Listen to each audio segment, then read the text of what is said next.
Salam, hər vaxtınız xeyir, hörmətli dinləyicilərimiz. Azərbaycan Nədən Danışdı proqramı bu həftə olan ilk buraxılışını təqdim edir. Studiyada mən Yunis Orucovdur. Əziz dinləyicilərimiz, sabah Qəbələ şəhərində Türk Dövlətləri Təşkilatının 12-ci zirvə toplantısı başlayır və artıq bir çox ölkələrin dövlət və hökumət başçıları Azərbaycana səfər edib. Sabah biz liderlərin görüşünü, daha doğrusu birlikdə görüşünü izləyəcəyik. Bugünkü mövzumuz təbii ki budur və növbəti verilişimizin gedişində biz gündəmdən irəli gələn digər məsələləri də müzakirə edəcəyik. Söhbətimizə başlamazdan öncə mən qeyd edim ki, politoloq Şəbnəm Həsənova bizə telefonla qoşulub. Hər vaxtınız xeyir Şəbnəm xanım. Hər vaxtınız xeyir olsun, xoş gördük. Şəbnəm xanım, sabah Türk Dövlətləri Təşkilatının 12-ci zirvə toplantısı Qəbələ şəhərində baş tutacaq. Sizcə Türk Dövlətləri Təşkilatına üzv olan ölkələrin liderləri daha çox hansı məsələ ətrafında müzakirə aparacaqlar?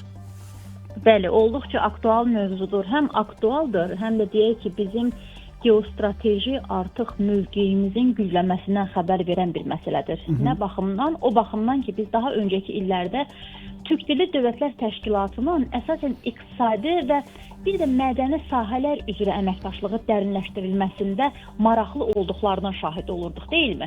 Amma Azərbaycanın zəfər əldə etməsindən sonra yaranan reallıqlar onu üzə çıxartdı ki, həm də deməli Türk dilli dövlətlər daxilində həm üzv dövlətlərin, həm də müşahidəçi dövlətlərinin gücü bir yerə qoyması artıq labüddür və Azərbaycanın zəfəri bax bu məsələni daha da intensivləşdirdi, daha da sürətləndirdi. Gəlin bu məqamda biz bir məsələyə də Yunus müəllim diqqət çəkək ki, bugün mətbuatda Avropanın genişlənmə üzrə komissarı Marta Kosun çox maraqlı bir müsahibəsi dərc olundu. Və o müsahibədə bildirir ki, Cənubi Qafqaz regionu transformasiya yaşayır və bu transformasiya periyodunda Avropa İttifaqı Azərbaycana ümidlər verməyə hazırdır, ümidlər verir, minalarla bağlı dəstəyini ifadə edir, iqtisadi paketdən, iqtisadi yardımdan söz gedir. Deməli, Azərbaycanın yaratmış olduğu reallıq və həqiqətən biz qürurla deyə bilərik ki, Cənab Prezidentin xarici siyasəti olduqca möhtəşəm realitet nəticəsidir ki, vaxtilə Avropa İttifaqı kimi təsisatların, Avropa İttifaqına daxil olan, orada çıxış edən, bu və ya digər mənada siyasi kularlara təsiri olan həmin bu siyasətçiləri biz neytrallaşdırmağı bacarmışıq. Və diplomatiyanın qızıl qaydası nədir? Düşmənləri neytrallaşdırmaq ən azından və ən yaxşı bir məqamda onları yanına çəkmək, dost etmək. Deməli, Azərbaycan lideri buna müvəffəq olub. Mən nəyə görə buna paralel kontekstə toxunuram? Çünki həmin bu müsahibədə Marta Kos Mərkəzi Asiyanın önəminə diqqət çəkir. Şübhəsiz ki, Mərkəzi Asiya dediyimiz zaman ilk növbədə Qazaxıstanın Uranı ağla gəlir, deyilmi?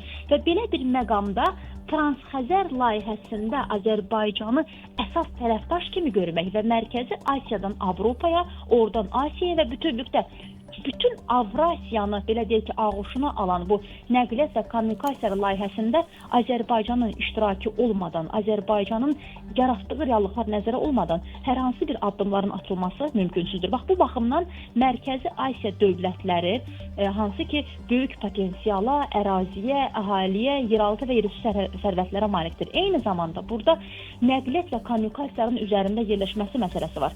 Və siz baxın ki, bax bu məqamda hansı ki, Marta Kosun müsahibəsi və yaxud da Vaşinqtonda imzalanan sazişlərdən sonra Türk Dilli Dövlətlər Təşkilatının Qəbələdə keçirəcəyi 12-ci zirvə görüşü məhz sülh və təhlükəsizlik məsələsinə həsr olunub. Və biz əgər təhlükəsizlikdən danışırıqsa və az öncə mən heç təsadüfi olaraq vurğulamadım ki, Mərkəzi Asiya dövlətləri ilə və yaxud Türk Dilli Dövlətlər Təşkilatları ilə bizim daha əvvəllər müzakirə obyektlərimiz iqtisadi və mədənidir. İndi isə siyasi, indi isə təhlükəsizlik, indi isə strateji. Deməli, bu artıq həm də tam müstəqil siyasətdən xəbər verir. Çünki biz vaxtilə həm Qazaxıstanla Azərbaycanın üzrə qoyulmasının şahid olduq, belə bir cəhdlərin şahid olduq və yaxud da bütövlükdə Türk Dilli Dövlətlər Təşkilatını içdən içə zəiflətmək meyllərdən şahid olduq. Deməli, buna heç bir halda nə təşkilat daxilində, nə də ayrı-ayrı dövlətlərin öz aralarındakı münasibətlərin dərinləşdirilməsi ilə icazə verilmədi. Çünki Azərbaycan ayrıqda həm Qazaxıstanla münasibətləri yüksək səviyyədədir, Özbəkistanla reallaşdırılan layihələr göz önündədir və silsilə olaraq TDT-yə daxil, Türkiyə Dövlətlər Təşkilatına daxil ölkələrin Qarabağın dirçəldilməsində yaxından iştirakı çox önəmli bir məsələdir və burada Qazaxıstanın, Qırğızıstanın, Tacikistanın, Özbəkistanın deməli reallaşdırdığı layihələr göz önündədir.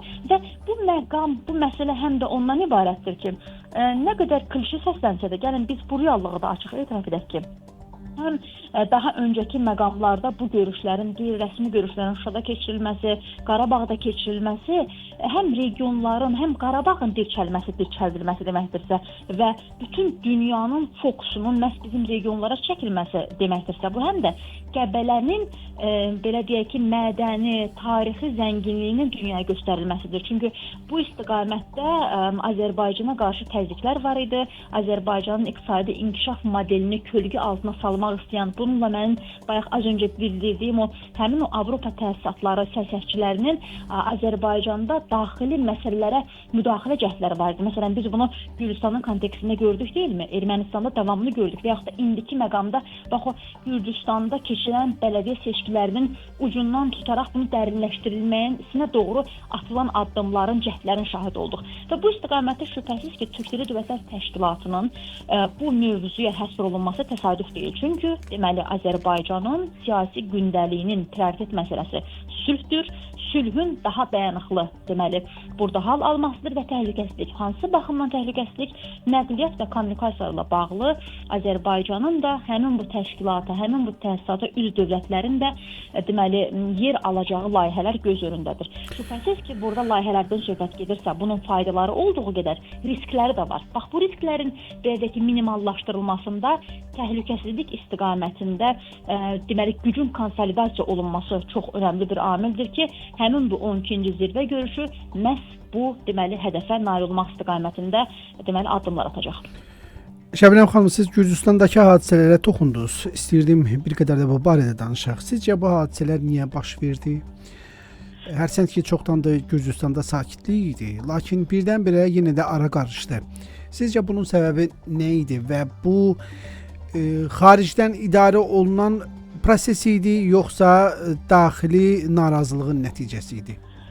Əslində mən düşünürəm ki, artıq Gürcüstanda məsələlər öz xarına düşüb. Çünki burada həmin bu proseslə bağlı, bu bələdiyyə seçkilərlə bağlı biz Avropa İttifaqının ciddi dəstəyini müşahidə etmədik. Gəlin biz bunu etiraf edək. Çünki bu istiqamətdə hər hansı bir deməli dəstək olsaydı, burada küçələrə axışan əhalinin sayı çox olardı və yaxud da burada müxalifət əhəmiyyətli dərəcədə geniş bir deməli mitinqlər təşkil edərdi, ictimai təzyiqlər artardı. Amma biz bunun şahid olmadıq və hətta orada Avropa İttifaqının bir bəyanatı oldu ki, belə deməli söz yığından ibarət ki, zor tətbiqindən gəlin qaçaq, gəlin bunu tövsiyə edirik, yəni sizə biz Avropa İttifaqının tövsiyəsindən söhbət gedir. Deməli, Avropa İttifaqının mövqeyi bu prosesdə o qədər də güclü olmayıb. Məsələ ondan ibarətdir ki, həmin bu seçkilər deməli hakim Gürcü Arzusu Partiyasının qələbəsi ilə sonuçlandı və müxalifətin seçkini boykot etməsi fonunda bu nəticələrə görə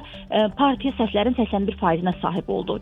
Seçki fəallığını isə rəsmi rəqəmlər 40% kimi göstərirdi. Amma burada məsələ ondan ibarətdir ki, həmin bu seçkiyə müxalifətin və yaxud da beynəlxalq təşkilatın nəzarətinin az olduğunu biz gördük. Bax, bu statistik rəqəmlər həmin bu nəzarətin az olması fonunda hakimiyyət istənilən nəticəni əldə etməyə doğru getdi. Çünki müəyyən bir müqavimətlə də hakimiyyət belə deyək ki, fundamental bir müqavilətlə də rastlaşmadı. Və təbii ki, belə olmasının nəticəsi ondadır ki, deməli cəmiyyət aktiv deyil. Cəmiyyət müxalifətin istədiyi dərəcədə və yaxud arzu etdiyi dərəcədə həmin bu Gürcü Arzusu Partiyasına qarşı deyil.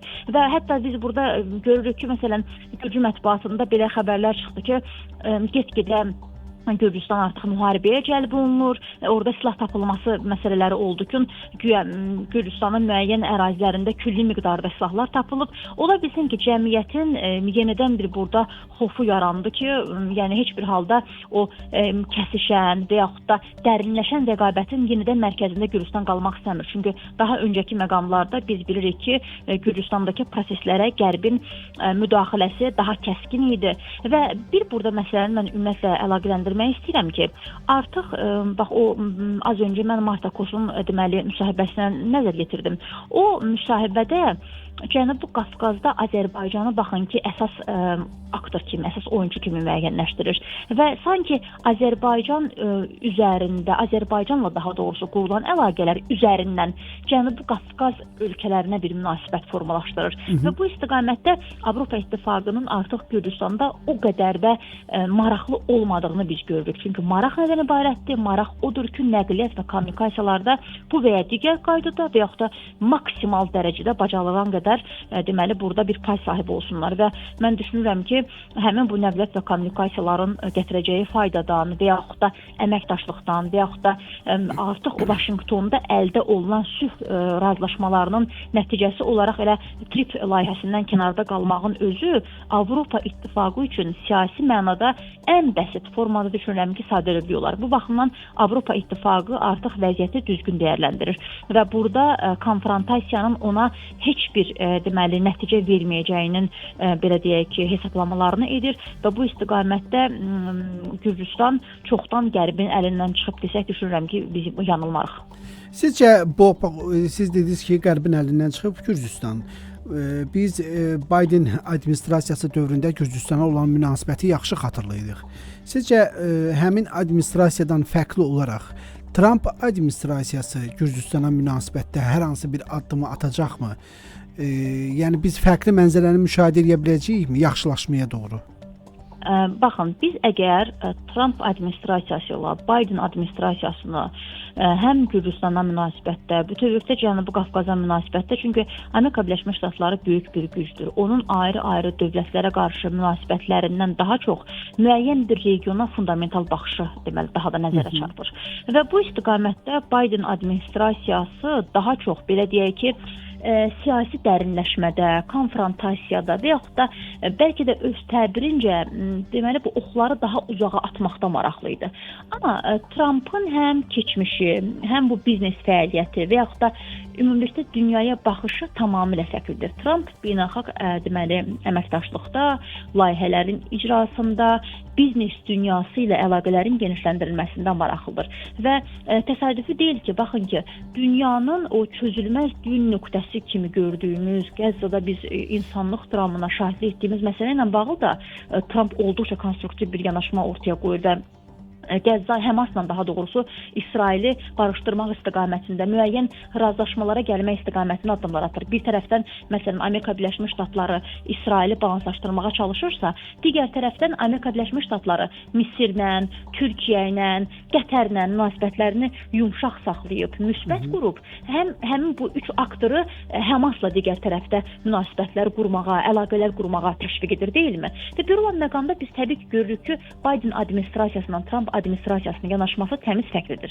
Bu bir məsələ. Digər bir məsələ, mən az öncə məsələn toxundum ki, Marta Kosun ifadəsində 2022-ci ildə əldə olunan iyul ayında Ursula von der Leyen'in Azərbaycanın əldə olunan razılaşmalara görə burada 20 milyard kubmetrə qədər Azərbaycan qazının ixracının artırılması məsələsi var, deyilmi?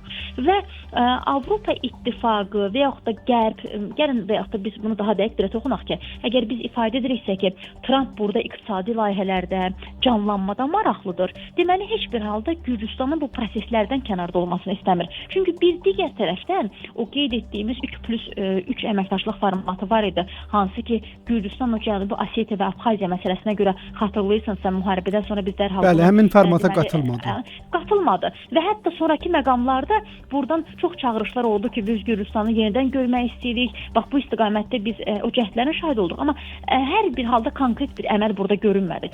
Çünki bu məsələ Gürcüstan üçün belə ki ağrılı bir məsələdir. Və belə olan məqamda düşünürəm ki, Gürcüstanın bu proseslərdən kənarda qalması o qədər ağlabatan deyil. Mən bunu subyektiv baxımdan, analizim cəhətdən bu cür əsaslandırardım ki, Cənubi Osetiya, Abxaziya olsun və yaxud da Qarabağ məsələsinin artıq tarixə qovuşan münaqişənin özü olsun və yaxud da 2014-cü ildə Krım hadisələrinin özü olsun, bu Ukrayna ilə bağlı məsələlər bir dövlətin və yaxud da bir xalqın taleyində 10 il, 15 il, 20 il çox qısa bir zamandır. Bunun üçün güc toplanmalıdır, güc konsolidasiya olunmalıdır. Söhbət isə burada gücün sərt elementlərindən getmir. Burada böyük bir nəslin yetişdirilməsindən gedir.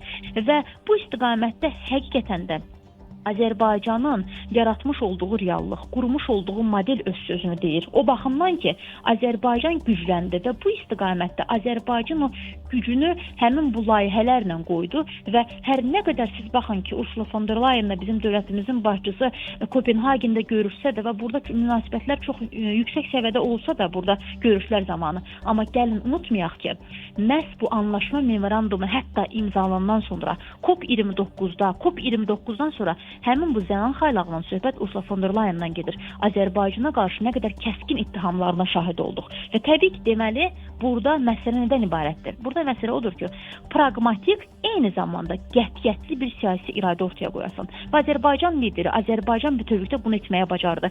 Həm cəmiyyət olaraq biz konsolidasiya olduq, həm də dövlət olaraq qətiyyətimizdən geri dönmədik. Və bu istiqamətdə düşünürəm ki, Biden administrasiyasının Gürcüstana da baxışı Azərbaycana olan baxışından fərqlənməyəcək. Çünki Gürcüstanın, belə deyək ki, əldən çıxarılması burada cəmiyyətin laxladılmasından deyil. Tam əksinə, cəmiyyətin iqtisadi əsaslarla dilçədilməsindən söhbət gedir və ideoloji baxımdan əgər sən bir cəmiyyəti daha da oyanmasına və yaxud da onun tarixi şuurunu daha dərindən dərk etməsini istəyirsənsə, o baxımdan deyək ki, onun inkişafına şərait yaratmalısan və qapılar açmalısan, pəncərə açmalısan. Bu istiqamətdə bax, Trumpın yanaşması Bidenin yanaşmasından daha fərqlidir, daha konstruktivdir və mən qeyd edərdim ki, hətta daha praqmatik və Amerika Birləşmiş Ştatlarının belə deyək ki, siyasi maraqlarının təmin olunması baxımından daha düzgündür. Şəbnəm xanım, maraqlı müsahibəyə görə sizə öz təşəkkürümüzü bildiririk və dinləyicilərimizin diqqətinə bir daha çatdırmaq istəyirəm ki, bizimlə telefon bağlantısında politoloq Şəbnəm Həsənova idi. Əziz dinləyicilərimiz, bununla da verilişimiz başa çatır. Biz sizinlə sabah yenidən eyni vaxtda və eyni məkanda görüşəcəyik. Ona qədər özünüzə yaxşı baxın, sağ olun.